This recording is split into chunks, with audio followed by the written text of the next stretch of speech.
ऐसी बातें किया ना करो, आज जाने की जिद ना करो। Thank you. बहुत सुंदर। Thank you so much.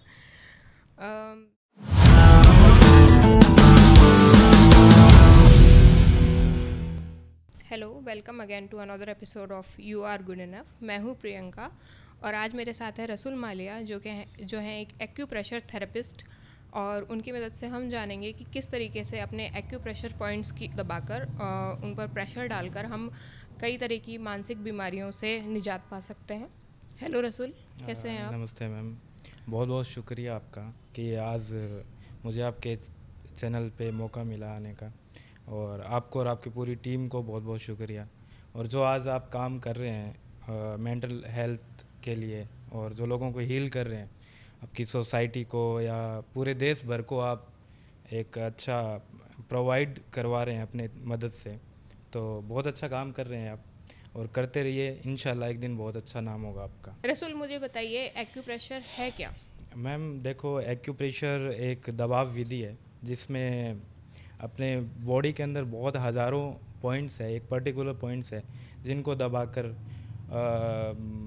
शरीर के बहुत से रोगों का इलाज किया जा सकता है। लाइक जैसे migraine, cervical, back pain, joints pain, या बॉडी का तनाव है, या डिप्रेशन है, या आपके पेट से संबंधित कोई भी डिजीज़ है लाइक कॉन्स्टिपेशन, इंटेस्टाइन्स प्रॉब्लम, या सर दर्द। बहुत सी ऐसी बीमारियां हैं जिनको अपने एक्यूप्रेशर से ठीक किया जा सकता है। एक शब्द मैं सुनती हूँ एक्यूपंचर नाम से, तो एक्यूपंचर और एक्यूप्रेशर एक ही है क्या? देखिए, एक्यूपंचर और एक्यूप्रेशर दोनों अलग हैं। एक्यूपंचर निडल से किया जाता है, और जो एक्यूप्रेशर है वो एक अलग थेरेपी है ना। उसमें पॉइंट्स को दबा के और पेशेंट को थेरेपी दी जाती है। देखिए, ये हज़ारों साल से चली आ रही है ये थेरेपी, और ये चीन की पारंपरिक थेरेपी है कि इसका जन्म चीन से हुआ है हज़ारों साल पहले। भारतवर्ष में ये 3,000 साल पहले आई है, और इसको उसके बाद में जो पहचान दी है, वो पहचान दी है डॉक्टर बी के वसु जी ने 1959 में इसको पहचान दी थी। उसके बाद में भारत के अंदर बहुत से ऐसे इंस्टीट्यूट और इसके कॉलेजेस और बहुत अच्छी अच्छी रिसर्च हो रही है, स्टूडेंट इस पे वर्क कर रहे हैं। तो ये एक मानव जीवन के लिए बहुत अच्छी थेरेपी है। मुझे ये बताइए कि एक्यूप्रेशर कैसे हेल्प करता है नर्वस सिस्टम के रिलैक्सेशन में? देखिए, डिप्रेशन होने के बाद में पेशेंट के बहुत से डिजीज़ रहते हैं बॉडी में। जैसे एक तो नींद कम आएगी पेशेंट को, और दूसरा पेट से संबंधित बहुत सी प्रॉब्लम हो जाएगी, लाइक जैसे गैस और कॉन्स्टिपेशन, पैरों में दर्द आना स्टार्ट हो जाएगा, पूरी बॉडी में तनाव रहेगा, सर में दर्द रहेगा, और कहीं पे मन नहीं लगेगा। उस सिचुएशन में हम क्या करते हैं, पेशेंट के जो एक्यूप्रेशर पॉइंट है, जैसे हाथों के हथेलियों में, पैरों में और सर में, ऐसे पॉइंट्स हैं जिनको दबाकर और पेशेंट को रिलीफ दिया जा सकता है। माइग्रेन हो तो कौन से पॉइंट्स को दबाने से आराम मिलता है? माइग्रेन देखो, माइग्रेन वैसे मेडिकल लैंग्वेज में इसको देखें तो एक अलग वे से अपने को समझाया जाता है।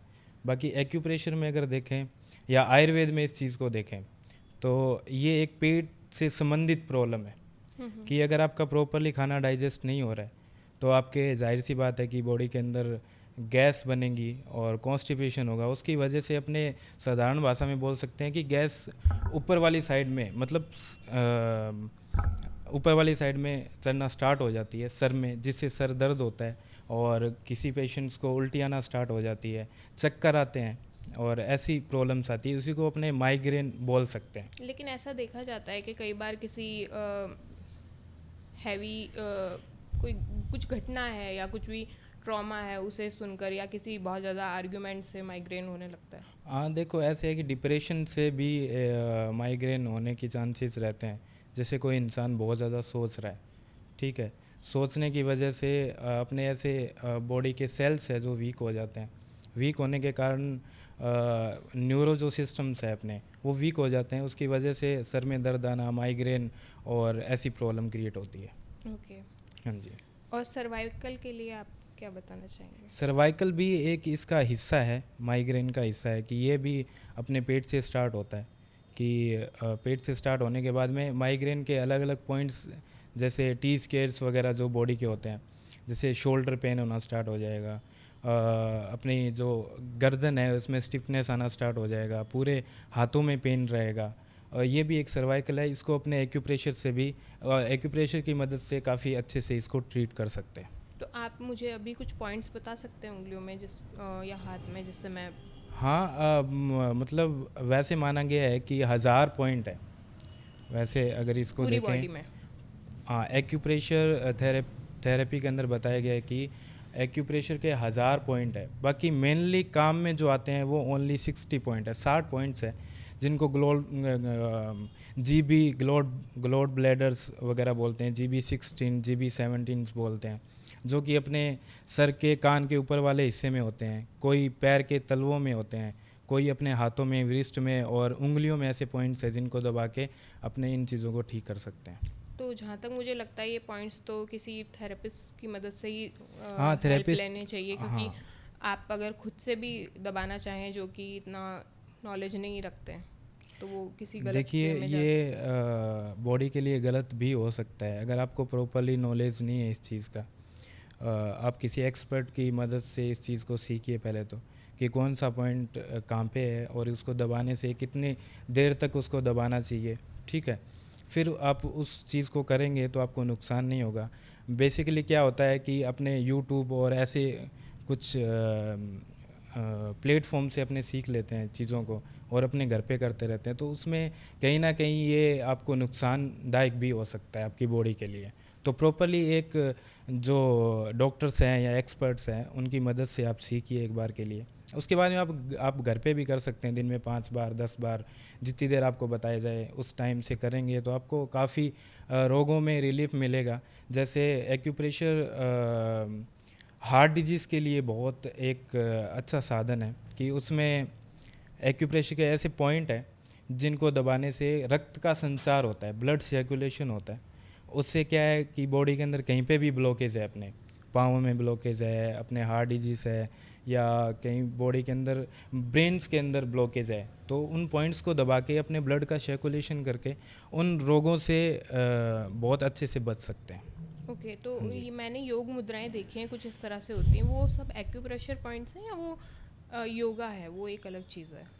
योगा भी एक तरीके से अलग थेरेपी है वो, कि उसको अपने एक्यूप्रेशर के साथ कंपेयर नहीं कर सकते, वो चीज़ अलग है।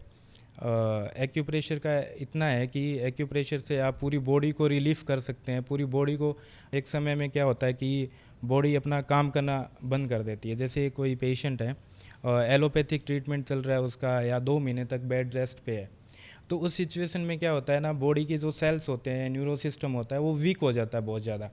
चलने में प्रॉब्लम आती है, कुछ काम करने में प्रॉब्लम आती है, या सोने में बहुत सारी डिजीज़ हो जाती है बॉडी के अंदर।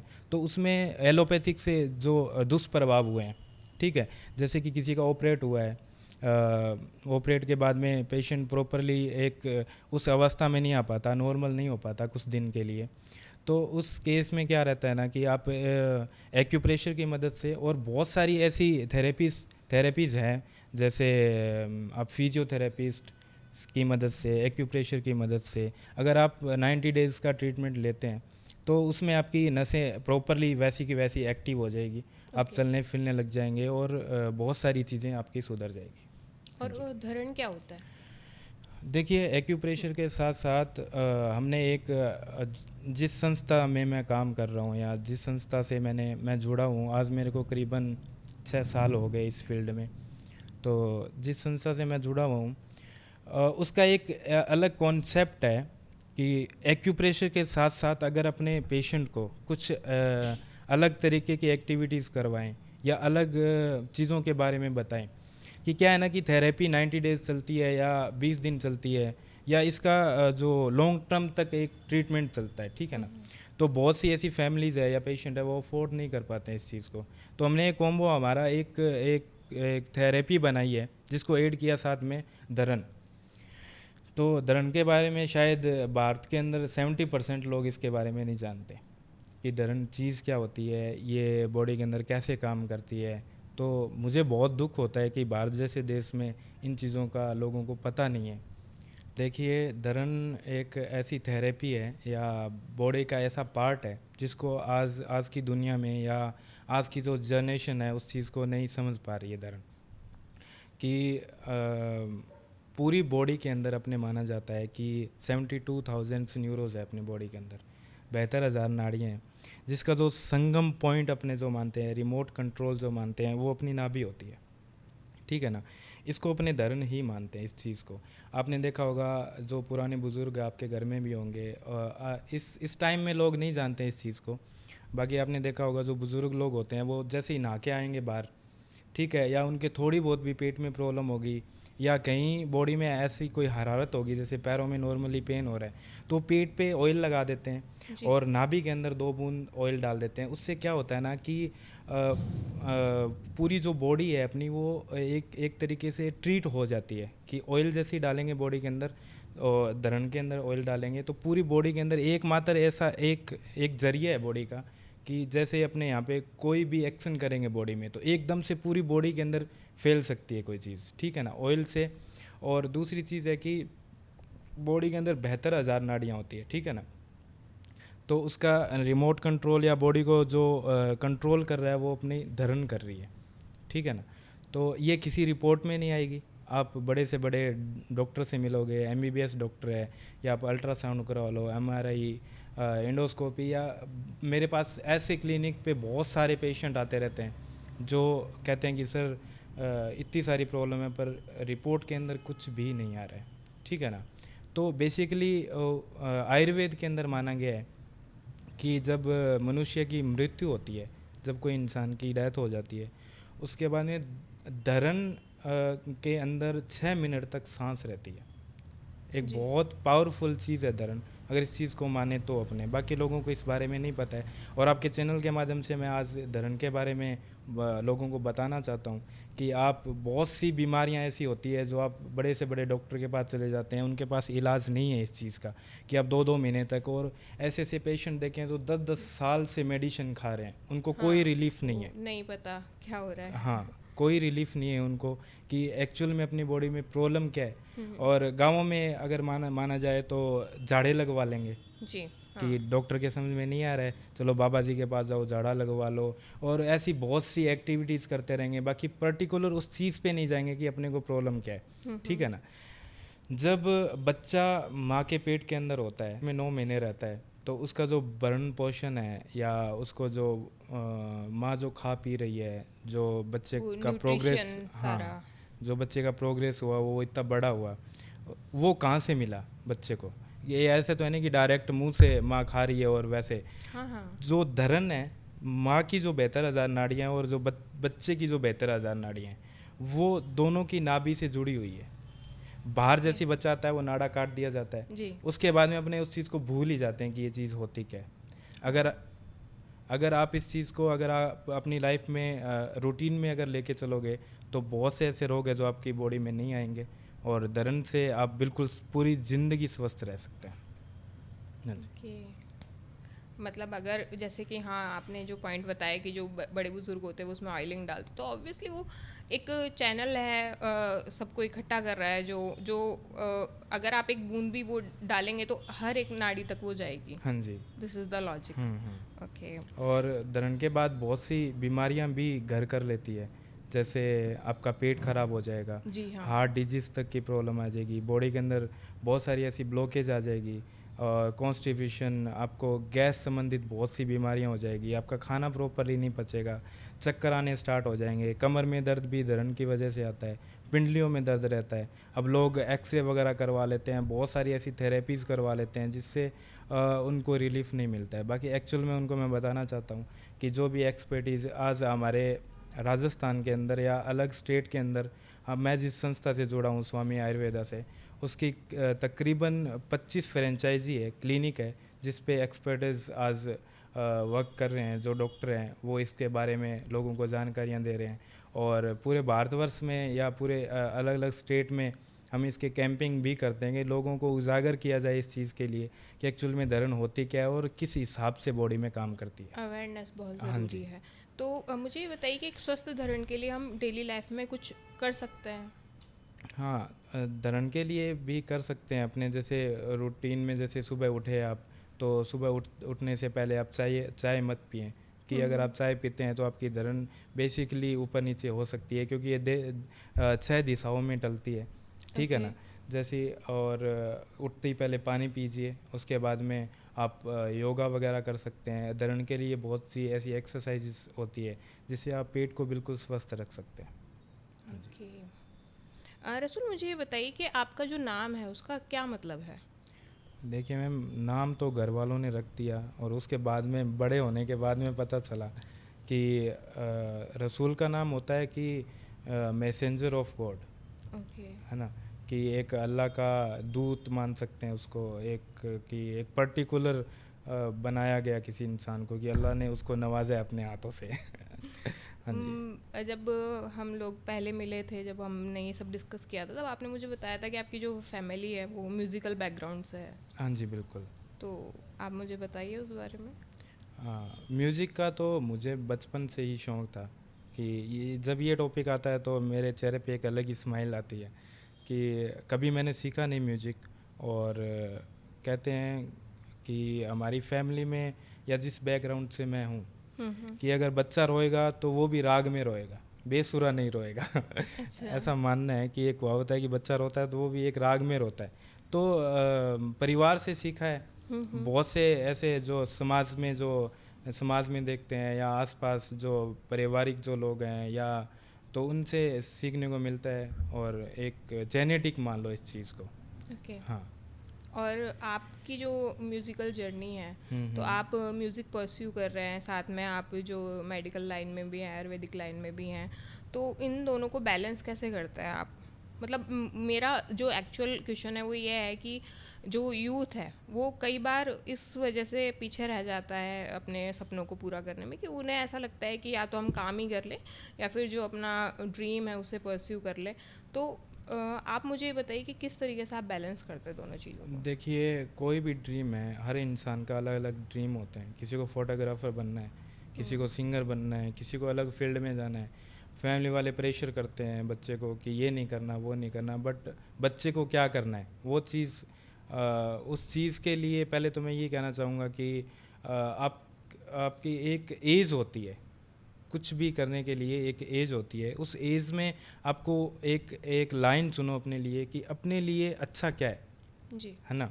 कि अगर आप सिंगर बनना चाहते हैं, आपकी फैमिली आपको सपोर्ट नहीं कर रही है, आपके पास पैसा नहीं है, ठीक है ना, तो आप पागल होके उसी चीज़ में घुस जाएंगे तो समाज भी आपकी कहीं ना कहीं रिस्पेक्ट नहीं करेगा। हाँ। और आगे जाके आपको बहुत सारी प्रॉब्लम्स फेस करनी पड़ सकती है, जी। ठीक है ना। कि आपने आज 18 साल के हैं, आप 20 साल के हैं, आपको एक क्रेज़ है म्यूजिक का कि नहीं मुझे सिंगर बनना है, बॉलीवुड में जाना है, कैमरे के आगे आना है। ख्वाब होते हैं, हर एक इंसान के ख्वाब होते हैं, और मैं ये नहीं कहता कि ड्रीम्स नहीं देखने चाहिए, पूरा भी करना चाहिए।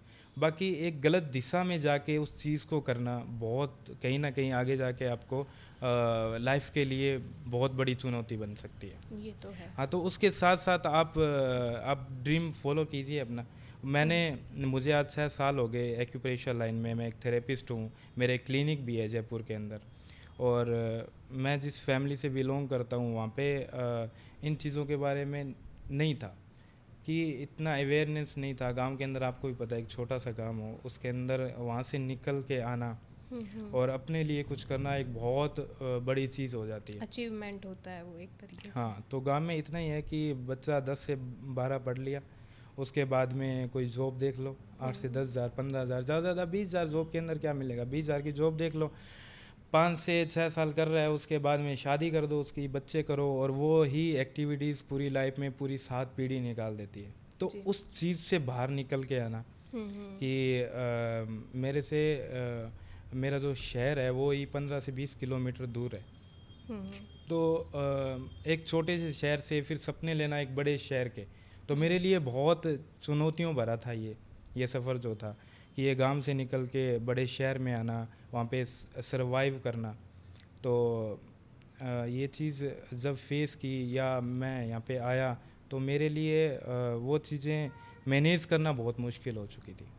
कि एक टाइम तो ऐसा आ गया था कि बड़े शहर में सरवाइव करना ही मेरे लिए मुश्किल हो गया था, हाँ। है ना? कि आप अपने लिए कुछ करने आए हैं, ठीक है, और आपको खुद को भी संभालना है, फैमिली वालों को भी संभालना है आपको, और बहुत सारी ऐसी चीज़ें आ जाती है जिससे इंसान एक बार के लिए सोचता है कि नहीं अब कुछ नहीं होने वाला है, अब नहीं पर आगे। उस चीज़ में निकलना बहुत बड़ी बात होती है अपने लिए। और आज मैंने किया है, तो मेरे मेरे लाइफ में भी बहुत ऐसी चीज़ें आई थी जिससे मैंने एक बार मूव ऑन करने का सोचा कि नहीं सब कुछ छोड़ के, या जहाँ पे अपने आए हैं वो सब कुछ छोड़ चढ़ा के अपने कहीं एक गांव में चले जाएं, या एक वो ज़िंदगी जिएं जिसमें सुकून हो। पर मैंने रियलाइज़ किया कि जब मैं वापस जाऊंगा तो वो चीज़ें बहुत ज़्यादा मेरे लिए ज़ीरो हो जाएगी। जी। कि कहीं ना कहीं इतने साल मैंने खुद को संभाला है या खुद के लिए किया है, और वो चीज़ें छोड़ के मैं वापस जाऊंगा तो मेरे लिए वो पूरी लाइफ के लिए सही नहीं रहेगा। जैसा कि आपने बताया कि आपकी फैमिली में सभी एक लोक गानों को गाते हैं या फिर जो भी है म्यूज़िकल बैकग्राउंड से हैं फैमिली, तो आप एक अलग निकल कर एक थेरेपिस्ट बने हैं, मेडिकल लाइन में बने, आयुर्वेदिक लाइन में बने हैं। तो जब आप गांव जाते हैं या गांव में इस बारे में पता चलता है तो कैसा आपको महसूस होता है, क्या मतलब उन लोगों का रिएक्शन? नहीं, आज बहुत अच्छा लगता है कि कहीं ना कहीं मैं म्यूज़िक में भी रुचि रखता हूँ, तो एक कोई सॉन्ग रिकॉर्ड किया या वीडियो रिकॉर्ड किया, जो मेरे साथ पढ़ने लिखने वाले थे या मेरे जो फ्रेंड्स थे या मेरे पेरेंट्स भी वो चीज़ देखते हैं तो आज एक प्राउड फील करते हैं कि कहीं ना कहीं उनके लिए बहुत यूनिक चीज़ है वो, है ना? तो वो चीज़ देखते हैं तो प्राउड फील करते हैं, और मुझे भी बहुत अच्छा लगता है उस चीज़ के लिए। तो मैंने खुद के लिए भी किया है, फैमिली के लिए भी किया है, और आपका जो एक समाज होता है ना, कि फैमिली फिर भी आपके साथ सरवाइव कर लेगी कहीं ना कहीं। जो आपके रिश्तेदार है या जो आपका समाज है, जो आपकी सोसाइटी है, वो आपको कभी भी ऊपर नहीं आने देगी। हाँ, वो मेरे साथ नहीं होता, बहुत लोगों के साथ हो भी रहा है और होता रहेगा, मुझे तो ऐसे लग रहा है ना?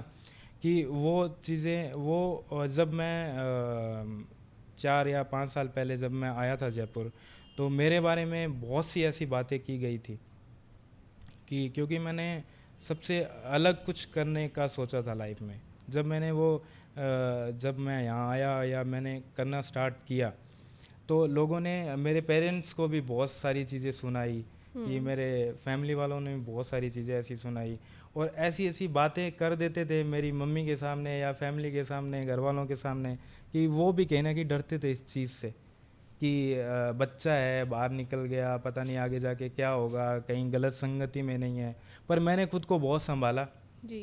कि अगर बाहर आए हैं तो ऐसा कुछ करेंगे, या अब आज भी करते जा रहे हैं, कि फैमिली वालों को प्राउड हो और मेरे समाज को पूरे को प्राउड हो कि कुछ आज लाइफ के अंदर कर रहे हैं। नहीं, गांव में से निकलकर अगर बाहर कोई भी यूथ जाता है, युवा जाता है और कुछ अलग करता है, तो ये बहुत ज़्यादा एक सपोर्ट होता है गांव की पीढ़ी के लिए। जो बच्चे अब पढ़ रहे हैं, जो बड़े हो रहे हैं, जो 12वीं में हैं, या वो लड़के जो अभी फर्स्ट ईयर में पहुंचे हैं, तो उन्हें एक होप मिलती है कि हाँ, हमारा भाई बंधु अगर बाहर गया है तो वो अगर कुछ कर सकता है तो हम भी कर सकते हैं। हाँ, एक बिल्कुल। रास्ता खुलता है। बिल्कुल।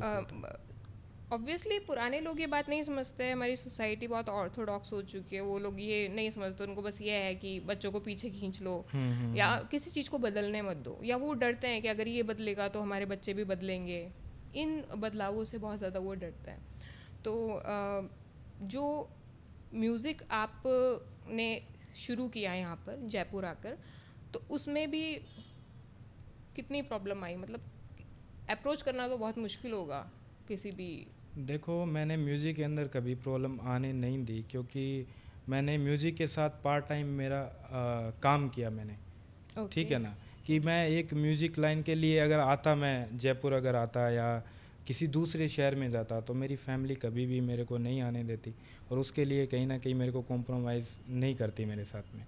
तो मैं मेरे काम के लिए आया, और मैंने मेरे काम को बहुत ज़्यादा टाइम दिया है। म्यूज़िक, मैं कोई प्रोफेशनल सिंगर नहीं हूँ।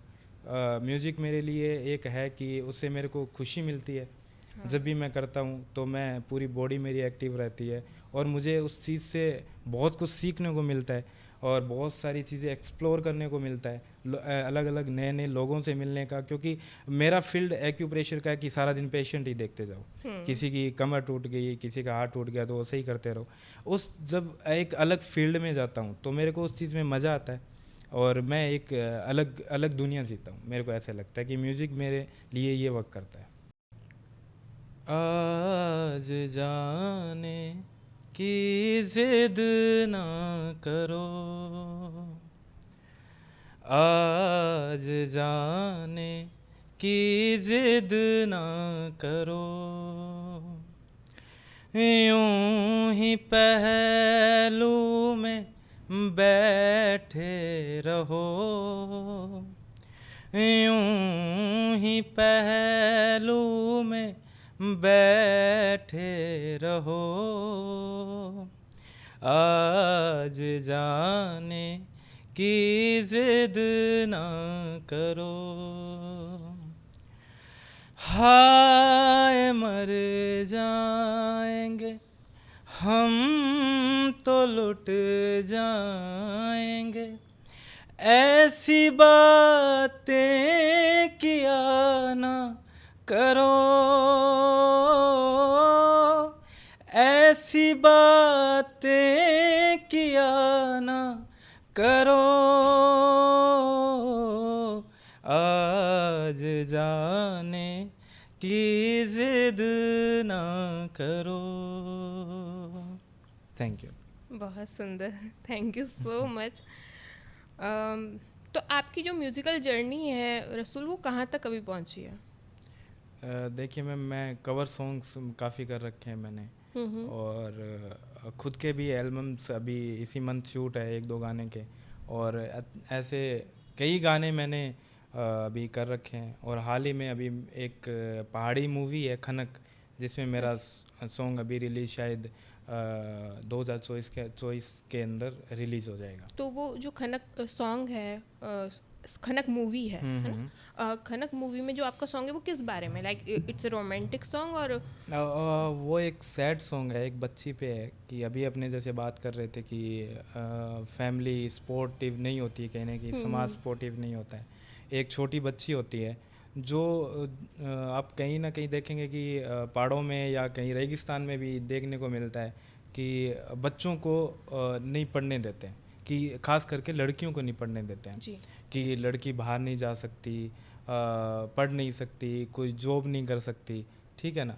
तो वो बच्ची सबसे हटके कुछ करना चाहती है कि नहीं, तुम लोगों की मैं नहीं सुनूंगी और मुझे पढ़ना है, ठीक है ना। तो स्कूल जाती है, स्कूल जाने के बाद में बहुत से ऐसी मुश्किलें भी आती है उस बच्ची के ऊपर, ठीक है ना, कि गांव के जो लड़के होते हैं या कुछ ऐसे मवाली जो होते हैं उसको छेड़ने की कोशिश करते हैं कि एक लड़की है, पढ़ने जा रही है, और उस बच्ची पे अत्याचार होता है। तो उस बेस पे उस बच्ची के लिए ये सॉन्ग है, एक सैड सॉन्ग है। हाँ जी। तो अभी सबको सुनने को मिलेगा और 2024 में वो रिलीज़ हो जाएगा। Okay, thank you so much रसूल, थैंक यू आज हमारे साथ जुड़ने के लिए। और एक्यूप्रेशर जो है उससे रिलीफ मिल सकता है नर्वस सिस्टम में। हाँ, तो यही है, जो भी मेंटल इलनेस है वो नर्वस सिस्टम में जो हमारी नर्व्स है उनके खिंचाव में खिंचाव की वजह से ही वो सब चीज़ें बिगड़ रही हैं। हाँ जी। बाकी खिंचाव की वजह से भी बिगड़ रही है, और ऐसे भी बहुत से रीजंस है इस समाज के अंदर या सोसाइटी के अंदर जिससे लोग डिप्रेस्ड हो रहे हैं, है ना।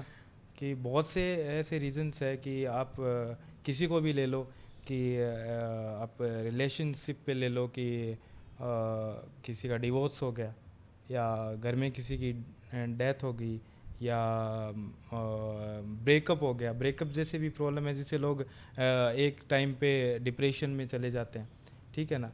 तो ये चीज़ें हैं जो डिप्रेशन में लाती है। और सबसे बड़ी मैं ये चीज़ मानता हूँ कि एक बच्चे के लिए पेरेंट्स होते हैं। कि जहाँ तक मैं कोई साइकोलॉजिस्ट नहीं हूँ और मैंने इस पे कोई रिसर्च नहीं किया, ना पढ़ा है मैंने इसके बारे में। तो जहाँ तक कि मैंने सभी ये देखा है और मैंने ऑब्ज़र्व किया अपनी लाइफ के अंदर कि कहीं ना कहीं जो पेरेंट्स होते हैं वो इस चीज़ के लिए कहीं ना कहीं भागीदार होते हैं, है ना। जी।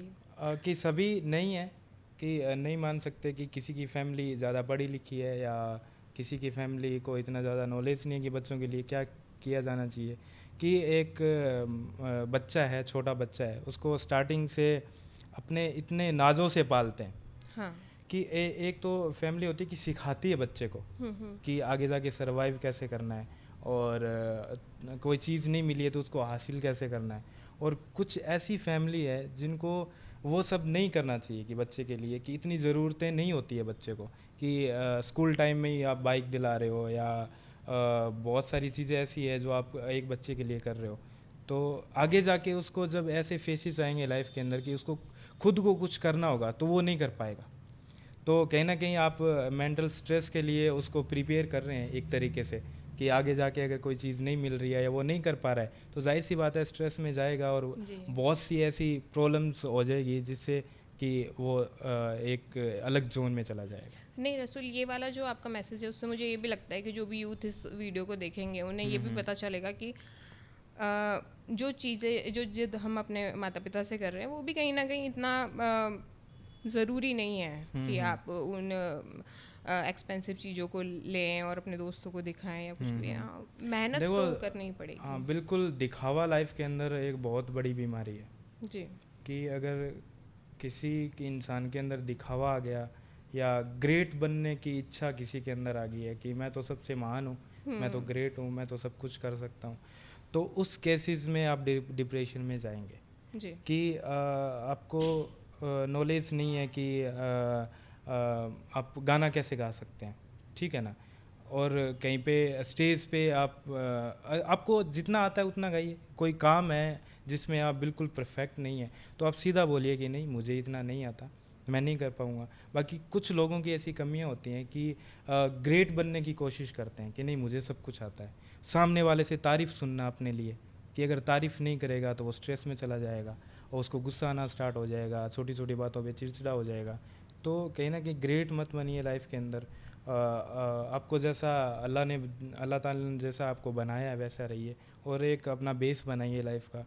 अच्छा करते रहिए लाइफ के अंदर, जितना अच्छा करोगे तो आपके उतना ही जीवन आपका अच्छा जाएगा। ओके, हाँ जी, थैंक यू सो मच रसूल। Thank you ma'am, thank you so much.